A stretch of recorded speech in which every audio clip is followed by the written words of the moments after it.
This lecture is about the Great Society of Lyndon Baines Johnson. That is the era from approximately 1964 until 1968, during the administration of Lyndon Johnson as President of the U.S., in which he and Congress passed a number of pieces of legislation very much like the New Deal.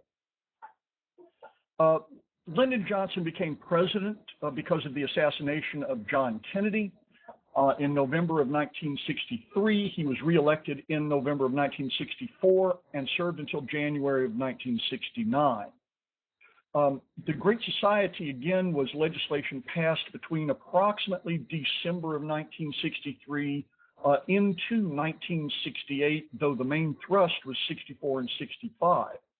Primarily, Johnson, who had been the Texas director of the National Youth Administration under the New Deal, was an old New Dealer, and he thought of improvements that government could make in American society, and attempted to do that through legislation, much of which is with us today. He used the momentum of the Kennedy assassination to push through a number of bills. You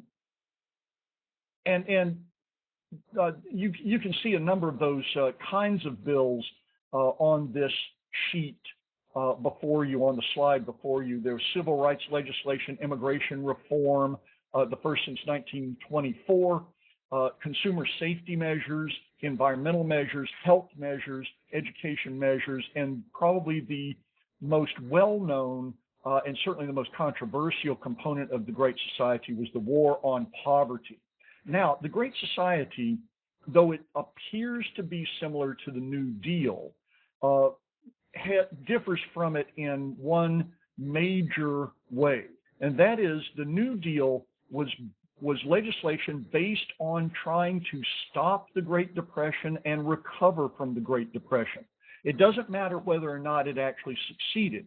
It matters that it was trying to stop a downfall in consumer demand and in business demand, and in out-of-control business. Now, whether that business was really out of control or not is up for debate, but that was the major motivation. The Great Society was based on extraordinary prosperity and an attempt to uplift all Americans by equalizing at least some of the wealth of America because we could afford it. So with that basic difference in mind, let's look at some of these pieces of legislation in this lecture and the one immediately following. Some of the most important legislation that the Great Society passed was civil rights legislation and immigration reform. Now, we've already talked about some of this, but let me reiterate that the Great Society claims, and rightly so, the Civil Rights Act of 1964, which banned discrimination in education and public accommodations, the 24th Amendment that banned poll taxes and other forms of testing for the right to vote, the Voting Rights Act that was legislation enforcing the 24th Amendment and had as part of it the responsibility of the Department of Justice to approve redistricting and voting laws, not only in the South, but in other states that had a history of discrimination. And new on the scene is the Immigration Reform Act of 1965. This was the first immigration reform since 1924, the Johnson-Reed Act, the National Quota Act. It removed the old quotas, but did keep numerical restrictions.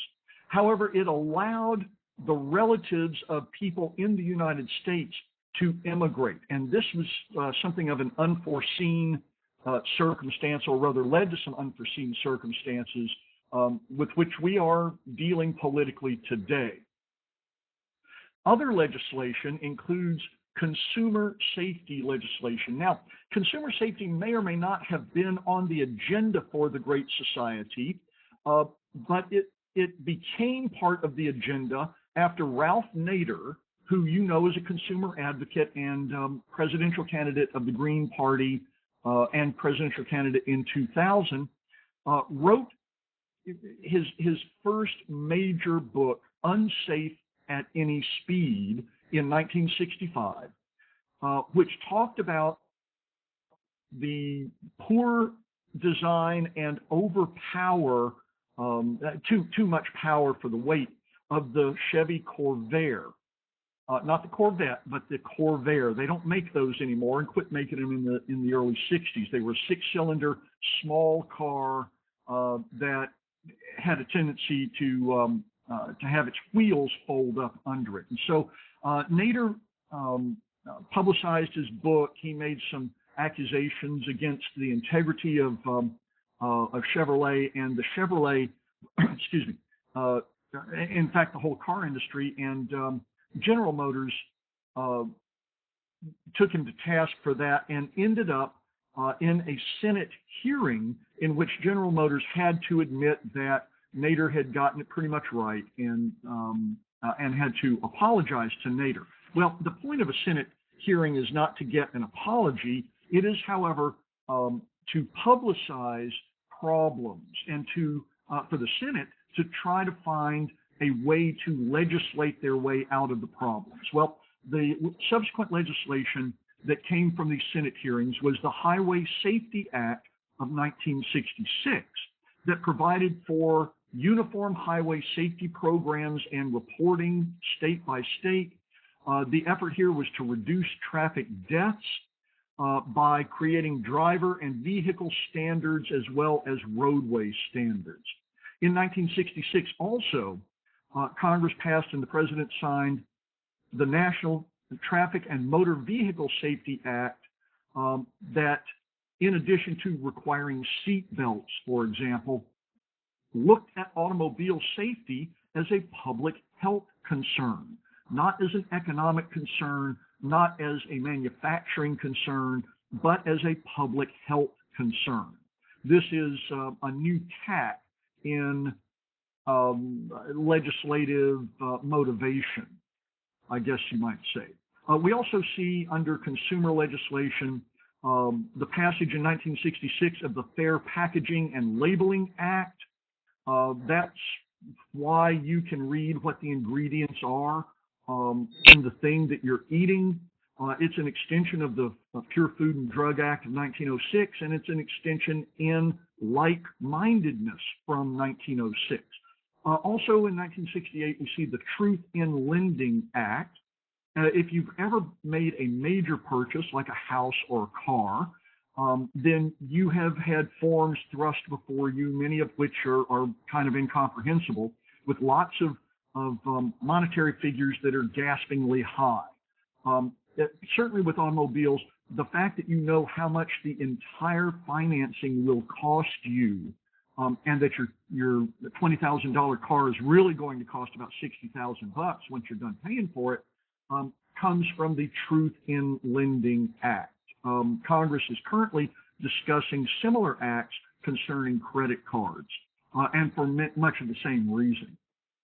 Finally, on this lecture, and we'll pick up where we leave off in the next lecture, we have some environmental legislation. Now, it's hard to say that the creation as a cabinet-level office of the Department of Housing and Urban Development in 1965 is environmental, but for the inner cities, it is as environmental as anything that you might think of a so-called tree hugger wanting to enact. The point of Housing and Urban Development, the department created in 1965, was to build sustainable inner cities and to revive decayed urban cores, which was a pretty serious problem because of the fleeing of the middle class to the suburbs. And so the Department of Housing and Urban Development, HUD, H-U-D is how it's referred to, began a process of urban renewal based on the so-called Model Cities program that came about in 1966. Now, this program, Model Cities, ended up costing way too much, and so no one could actually implement it very well. It displaced a lot of poor people who could afford to go nowhere else to live, and so it was politically volatile and economically unfeasible. But the idea is part and parcel of HUD and of the Great Society. That is, again, that progressive and New Deal and Fair Deal idea that government has a positive role to play. Sometimes that role is befuddled, but the idea is that government has a positive role to play in making people's lives better. We see the Highway Beautification Act as an environmental issue as well. Along interstate highways, states did not have uniform billboard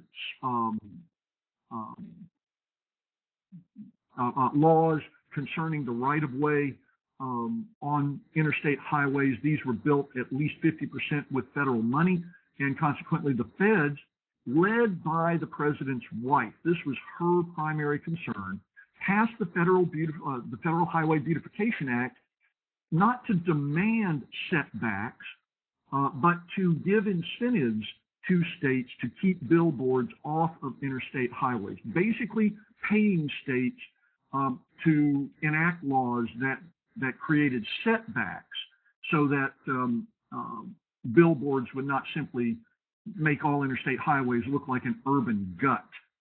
Okay, so we've looked a little at the Great Society, came into play as part of the domestic legislative agenda of Lyndon Johnson. We've looked at civil rights and immigration legislation, consumer safety legislation, and environmental legislation. In our next lecture, we'll take up health, education, and the war on poverty. Thank you very much.